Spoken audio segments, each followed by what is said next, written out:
kristianina ve ianao? Tsara izany. Misy zavatra tiako tenenina anao. Tsy miresaka amin'ny pasteranao aho na amin'ny loha olona ao am-piangonanao ary tsy miresaka amin'ny diakona. Miresaka aminao manokana aho. Ianao io nantsoin'Andriamanitra hitory ny filazantsara ianao. Matetika ny kristianina manao hoe ie ho an'ny am-piangonana aho, hihira ao amin'ny louange aho, hianatra baiboly aho, fa tsy vitako kosa ny hitory ny filazantsara amin'ny hafa. Asan'ny pastera nie zany e. Asan'ny mpitory filazantsara zany. Ka tsy mianatra mitory ny filazantsara izy ireo satria heveriny fa misy olo-kafa anao izany. Fa tiako ho fantatrao fa tsy miandry olo-kafa Andriamanitra, fa ianao mihitsy no andrasany. Fa Andriamanitra anie dia ahitantsika vatan'i Kristy miara-miasa, hisarika olo ao aminy. Talohany niakaran'i Jesosy tany an-danitra dia niteny tamin'ny mpianany izy hoe koa mandehana ianareo dia ataovy mpianatra ny firenena rehetra, manao batisa azy ho amin'ny anaran'ny Ray sy ny Zanaka ary ny fanahy masina, sady mampianatra azy hitandrina izay rehetra nandidiko anareo. Tsy vitan'ny olona ray ny manatanteraka izany eraka izany, fa tsy maintsy miara-miasa isika rehetra.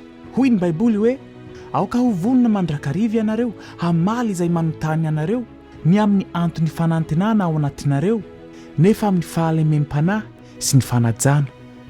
Nantsoina ho mpitandrina ny olona sasany, ny sasany nantsoina ho mpitarika ao am-piangonana, ary ny sasany nantsoina ho evangelista. Fa tsy midika zany hoe tsy afaka mitory ny filazantsara ianao raha tsy tafiditra anatin'ireo sokajy ireo. Ny mahasamy hafa azy fotsiny dia mety hoe tsy hitory ery amin'ny pilipitra toy ny pastera ianao, mety tsy hitory ny filazantsara amin'ny olona manjatony toy ny mpitory filazantsara ianao, mety tsy hampianatra amin'ny radio toy ny mpampianatra baiboly ianao. Fa mino kosa fa misy olona mbola tsy voavonjy eo amin'ny fiainanao, na ankohonana, na namana, na mpiara-miasa, na mety hoe olona mifanena aminao fotsiny eny an-dalana aza. Mila maheno ny antony fanantenana ao anatinao ireo olona ireo. Tsy afaka ny teny isika hoe angamba ho any am-piangonana izy dia aheno ny mpitandrina, na mba mety aheno ny filazantsara amin'ny radio, na koa hoe indray andro any mety hisy mpitory andondona eo am-baravarany. Possible ve zany? Eny, mazava ho azy, fa mino aho fa te hampiasa anao aloha Andriamanitra, hiresaka amin'ireo olona manodidina anao, nomeny anao ny teniny sy ny fanahy masina mba hanampy anao hanatanteraka izany. Anontaniao ny fanahy masina hoe iza ny olona tianao hizarako ny momban'i Jesosy amin'ity herinandro ity. Vonina aho Tompo, tsy menatra ny filazantsara aho.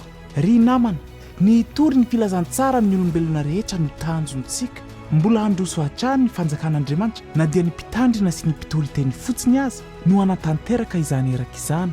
Fa raha isika tsirairay avy no manao dingana mitory ny filazantsara amin'ny hafa dia ahita hetsika Andriamanitra izay mbola tsy fahitantsika hatrizay isika.